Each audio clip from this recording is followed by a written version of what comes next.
Today I'm going to cover the spring 2020 exam 1 for MA 162. Now I'll post past exams on the description so you can check it out. So for question 1 is asked about the radius of a sphere, which the formula is given here. So for these, generally you want to just complete the square. So let's just write the formulas over here. A plus b squared equal to a squared plus b plus 2ab plus b squared. So first of all, you should notice that all these terms are even. So so we should have we can divide all the terms by 2. So we have x squared plus y squared plus z squared equal to 4x minus 6y plus 1. And then move all the x terms over and all the y terms over. So we have x squared minus 4x plus y squared plus 6y plus z squared equal to 1. Once again, here we're looking for computed squares. So we can complete the square here for the x term with a 4 on both, adding 4 on both sides. And for the y term, we can see that it should be a 3. So adding 9 on both sides.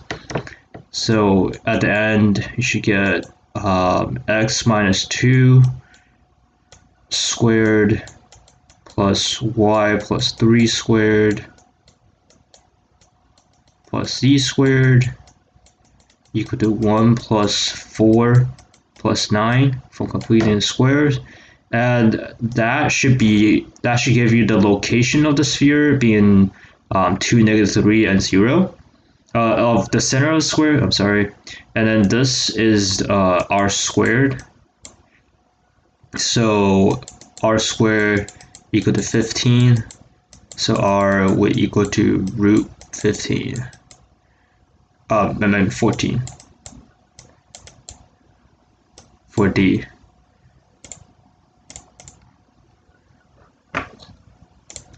Alright, for calculate a unit vector, so we try to find the length of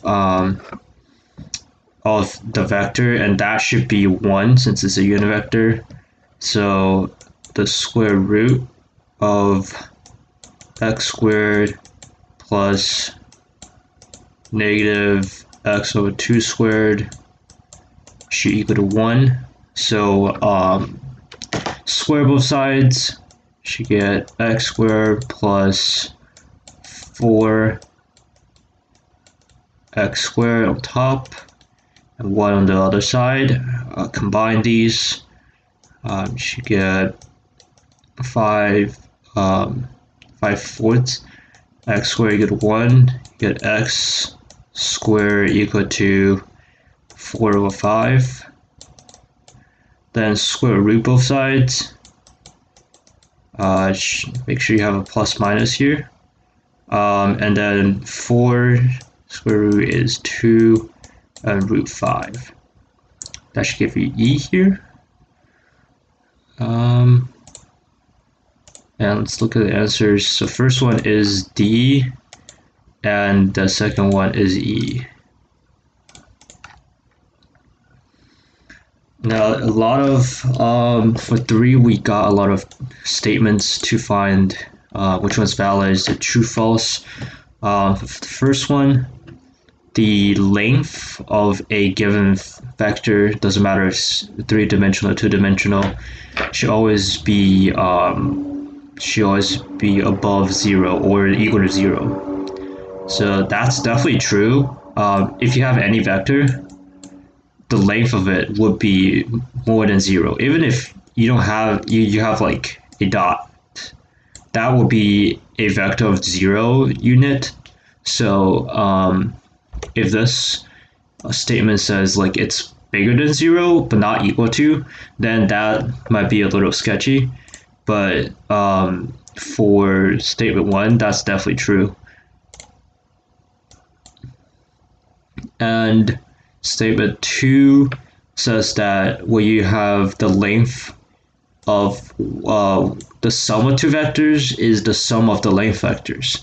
So we can do some graphing with a 2D vector and see if that's true, because 2D vectors behave the same way as 3D vectors. It's just one more dimension. So let's just draw, let's say this is u, and there's a vector v like this. So we have the sum of the vector, it should be this. This would be u plus v. So as we can see here, the length of the sum is this part, which definitely does not equal to the length of this plus the length of this, as it's a triangle. So we know that triangles, the two sides of triangle does not equal to the third side. The sum of the two sides does not equal to this third side unless it's just two lines. Then two line segments, then that's not even a triangle. So the second statement is false.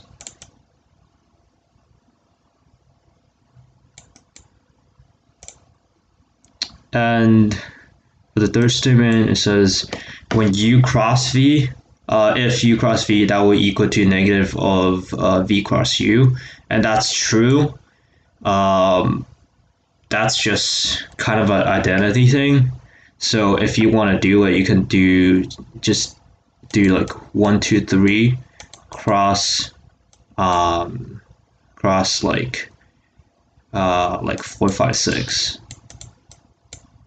and then you cross this, and then afterwards you can have 4, 5, 6 cross 1, 2, 3, and it should be the negative of that. I'm not gonna do it, but if you're unsure, you can always just take a random example like this and see if it is valid. But this should be valid. And the fourth statement is not an identity.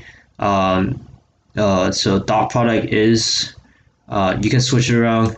I think it's commutative, or what's the property's name, but this is true. And again, you can do something like 1, 2, 3 dot 4, 5, 6, and you see that it should be the same thing, because when you have 1, 2, 3 dot 4, 5, 6, or 4, 5, 6 dot 1, 2, 3, it's the first term multiply the first term of the second, then so it's always the same, because multiplication is commutative. So the fourth statement is true.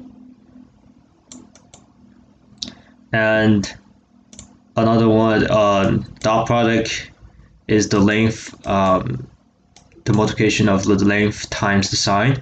This is false, as when you learn dot product, you should know that dot product is the cosine of theta, where the theta is the angle in between. Sine is when you have cross product, and the length of the cross product is the length of the separate vectors times the sine of theta. So in the end, we should have 1, 3, and 4 being true. So there's 3. And going back to answers, C is correct. So determine the cross product of u cross v. So make sure that the order is correct, because from here we know that when you have the wrong order, it will give you the negative cross product. And let's just do this really quickly. U cross v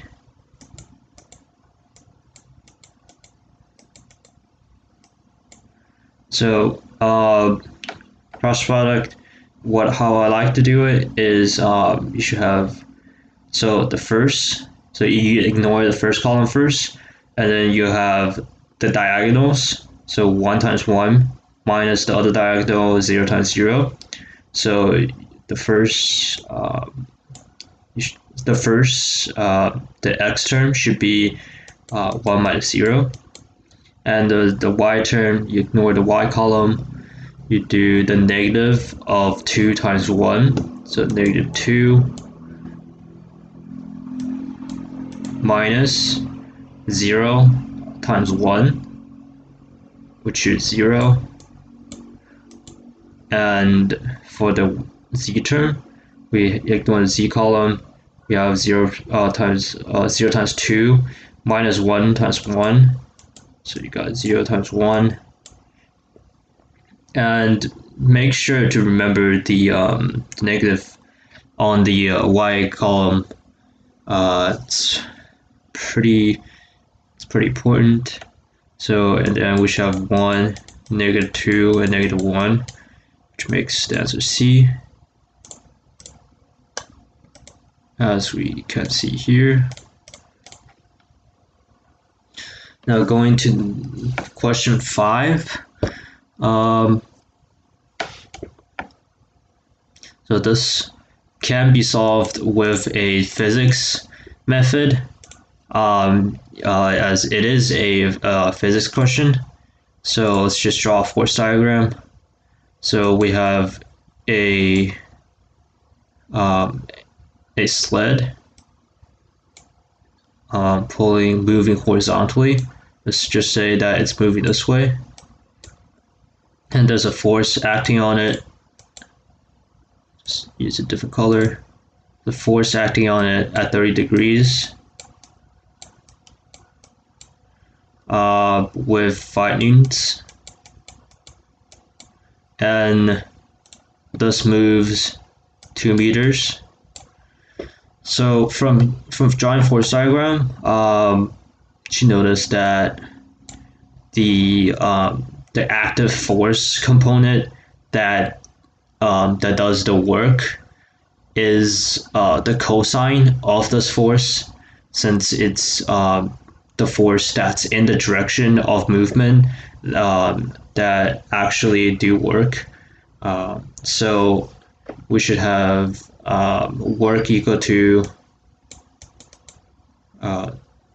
force times distance. This is like active force or like effective force. I don't know the physics term for that, but that should equal to cosine of 30 degrees, since that's the angle we are given, times the distance of 2. So work we equal to 5 times cosine 30 times 2 meters.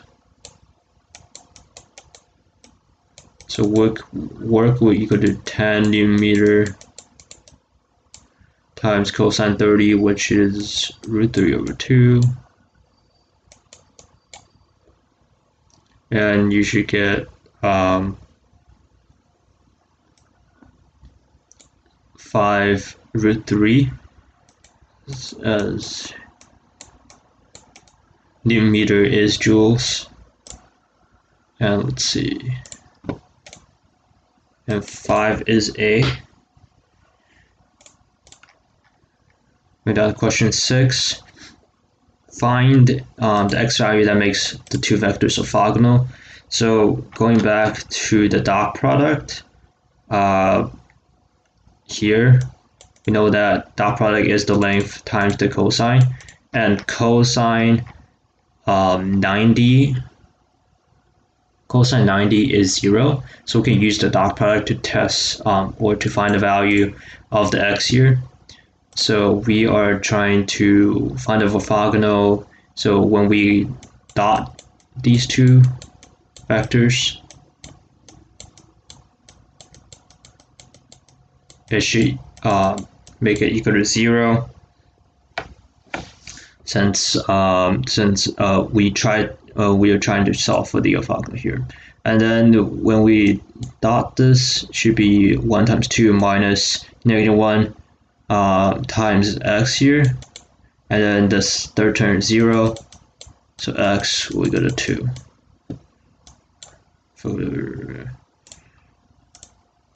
And 6 is b. So from 7, whenever there's a integration problem with an area or region of two separate graphs, I would strongly recommend graphing at first. Just get x and y here, and x equal to y squared. That's just y equal to x squared but flipped. Flip like this. That should touch the y-axis. And then we have y minus, 8 minus y squared. That should look something like this, with right here being 8. So if you don't know how to draw these graphs, just generally think of them.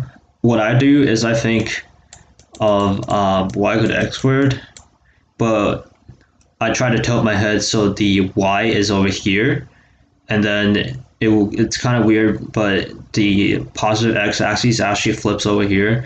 So you would get something like this if you tilt your head 90 degrees and you see the familiar parabola shape. And then for that, same thing, try to switch it out and then just tilt your head and you should get a downward parabola just like this. And we're trying to find the area enclosed like this.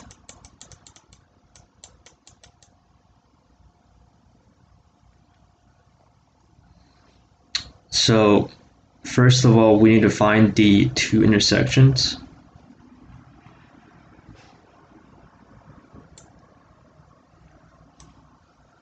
Because I would recommend doing dy for this, as if we're doing dx, we have to consider two regions like this. If for the first region we have the x equal to y squared being on top, and then on top of itself, and then for the second region we will have the 8 minus y squared, and we try to integrate that. So that's two problems. Whereas we do dy, we should have just to worry about the bounds of this, and we will have y minus 8 minus y squared on top always, and x equal to y squared on bottom always. So it's easier for integration. So let's solve this for y. So y squared equal to 8 minus y squared, and then we should have 2y squared equal to 8. So 4 on both sides, and then y will equal to plus minus 2. So we know that the bounds here will be positive 2 and negative 2. Let's erase all of this, get some room. And then let's write the integration.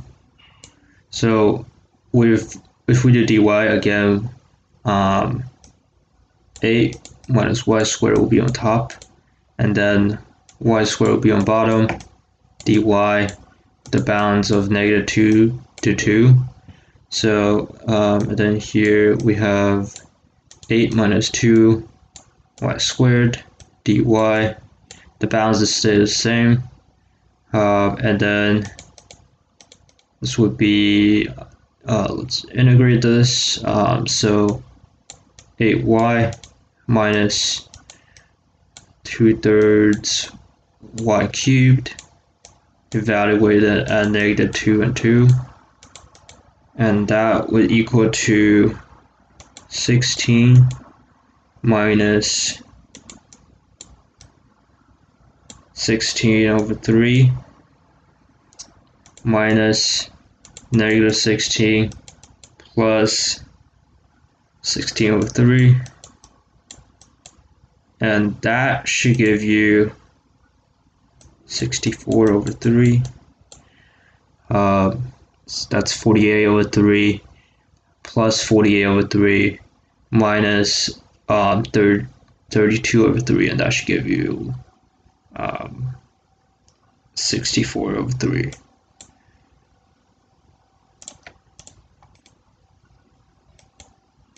And 7 is B.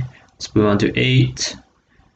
8 is a disc washer trying to rotate around the actually that should show some other questions, sorry.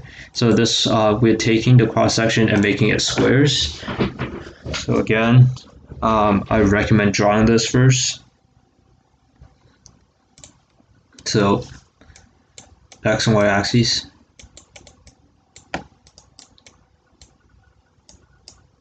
And then y equal to x squared, like last question, looks something like that.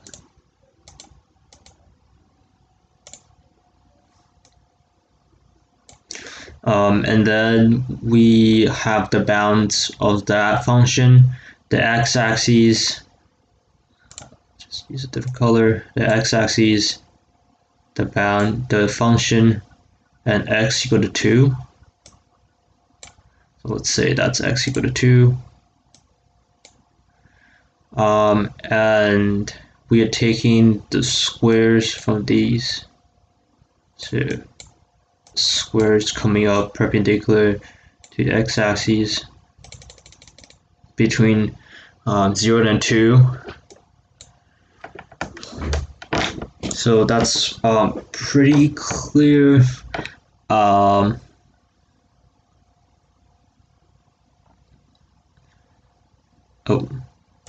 hold up. That is not right. Let's try that again. So the x-axis, the upper half, and x equal to 2, and then we can have squares coming out of here instead of the whole thing. Hold up. So then we would have so for the areas of each square, we can have the y value of it squared. So each square, the area of each square is equal to y squared. We can plug x squared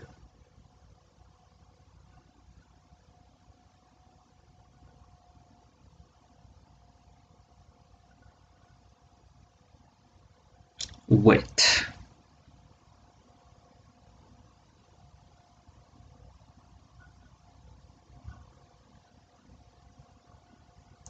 Hold up.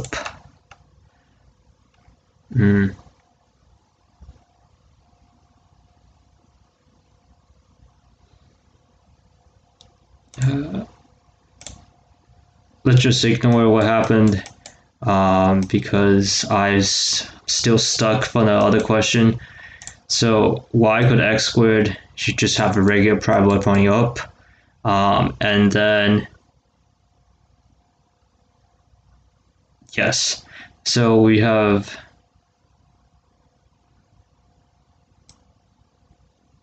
x, the x-axis, and x equal to 2 here. So this region, with the y values being squares coming out, so area of the square should still be y squared equal to x to the 4th when you plug it in. So let's integrate that, give it the third dimension to make it a solid. So we have bounds of 0 to 2 of x to the 4 dx being the third dimension that needed. So integrate that, we should have 1/5 x to the fifth power evaluated from 0 to 2. And that will be 32 over 5 minus 0, which will give you c.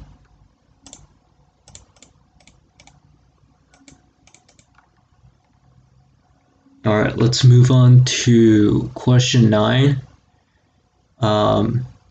And again, try to graph this first. And I will try to graph it correctly this time. So we have the x equal to 0. No, that's y equal to 0, x equal to 0, and y equal to a half. Let's just say a half is here.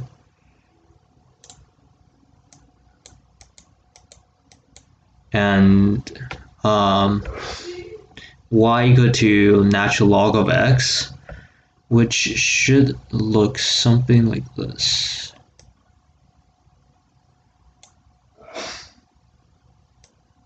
It should cross here. Oh, let's get the 1/2 y equal to 1/2 line back. So it's the region over here. Rotated about the y-axis. So for rotations around the y-axis, I usually like to use the shell method rather than doing dy with washer and discs. So you can set it up.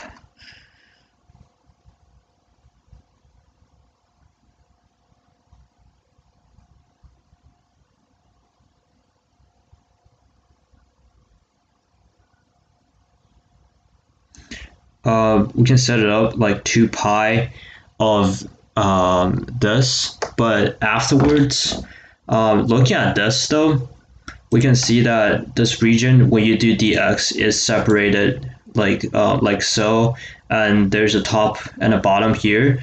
But for the second time, the second part of this graph, it's still 1/2 being the top, but the bottom function would be ln x. So in this case, I would use the dy and disk, but nonetheless, either method should work. And if we do dy for this,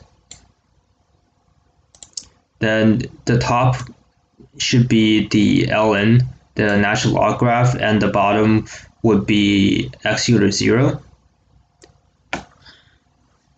And we can convert this function to x equal to something by taking exponential both sides.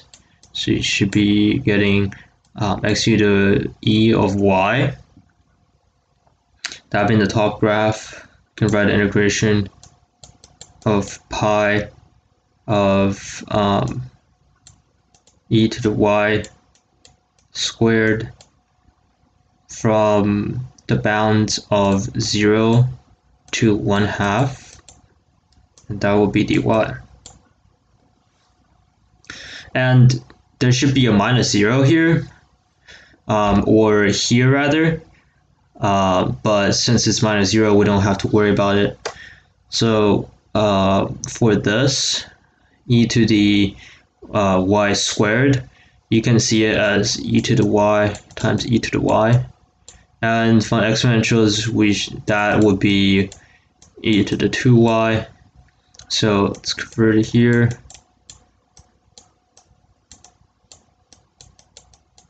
And taking exponential, the integral of exponential, we just need to worry about the chain rule. So it should be equal to pi times e to the 2y over 2 evaluated from 0 to 1/2, and that would be, we can take the 1/2 outside to the pi here, and pi over 2 times plug it in 1/2 for y, e to the first, which I will leave at e, and e to the 0, which is 1. So thus we'll give B as answer. And as we can see, number 9 is B. Moving on to number 10, and it calculates the surface area. So surface area is the integration of 2 pi f of x times 1 plus the derivative of f of x dx. Let's leave the formula right there. We have the bounds ready, and then we have the function. So let's take the derivative of that. So f prime of x will equal to 3x squared, and now we have everything we needed, so we just need to plug in to the formula. So from 0 to 1, we have 2 pi, which we can leave outside, of x to the third times 1 plus, oh, that should be a square there, 1 plus 3x squared dx. Simplify inside, this is 1 plus 9x to the fourth, and that is a pretty nasty integration. So, but we can simplify using u sub. Make the inside of the root, you go to u, and then du should be 36 x to the third, and there's x to the third outside, so we can substitute the x in this integration to u, and then we should have so 1 over 36, 2 pi outside, and u squared, u root du, and this will equal to, just integrate this, pi over 18 of times 2 over 3 u to the 3 over 2 power, and then that's just chain rule from, because root u is u to the second half power, and this will be evaluated from 1 to 0, and then actually we can plug u in, plug x in for u, but or we can just change the bounds to u bounds, and then so when we have x equal to 0, u will be 1, so the bottom bound should be 1, and when we have x equal to 1, u should be 10, as 9 plus 1 is 10. So when you u sub, you can either change the bounds to u, or you can plug plug x back in for u. Either way works. So now this will equal to, so we have pi over 18 outside, and then that should be 9 here. So it'll be pi over 37. And then u being plug in 10 and 1. So we have 10 to the 302 power minus 1, and that should give us a for 10, as we can see. Number 11, rotating solid around x equal to 3. Again, graphing this first. So first of all, y equal to x squared, standard parabola opening up. We have y equal to x. Okay, that should be, let's try to make this easier to see. So bounded between these two graphs is the region here.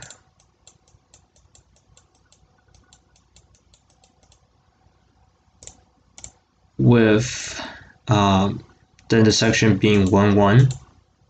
If you can just plug in x over here, you should be able to get x equal to x squared, and that should be 1 and 0. And then rotating around the line of x equal to 3, which is somewhere right here. So let's make the x-axis a little longer. So for this one, using shell method actually works pretty well here. And that's actually, look at the formulas down here. That's actually what they want you to use too. So shell method, you have the bounds of 2 pi, the radius times the height. So then, since we're doing dx, the radius would be the x value away from the x equal to 3 here. So for the radius, then it would be the distance between 3 and x is just written by 3 minus x. And the height is the difference between the y values of the two functions. And here we can see that y equal to x is on top, so we have x minus x squared, and this should have 2 pi with bounds of 1 to 0 dx, and that is b.